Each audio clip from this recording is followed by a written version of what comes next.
మరి వీళ్ళు గ్రాఫిక్ వేసారు వాళ్ళు గ్రాఫిక్ వేసారు తెలియదు. గ్రీన్ మ్యాట్ అయితే గ్రీన్ మ్యాట్ వేసినట్టు అనుకోవాలి మరి.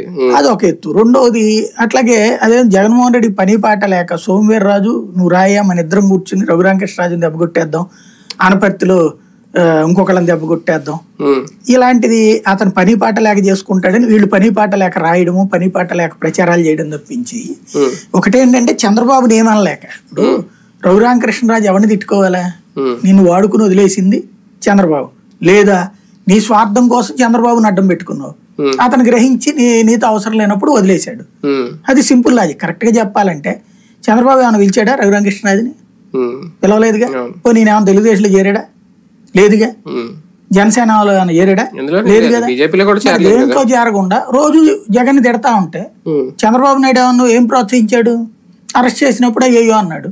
కోర్టులో ఆయనే చెప్పాడు కదా న్యాయ సహాయం చేశారని. ఆయనకి న్యాయ సహాయం ఏంది?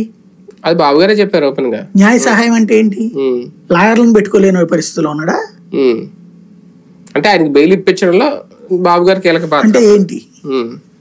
అంతే న్యాయ సహాయం అంటే అదే ఏంటది? లాయర్లను పెట్టడం, అరేంజ్ చేయడం.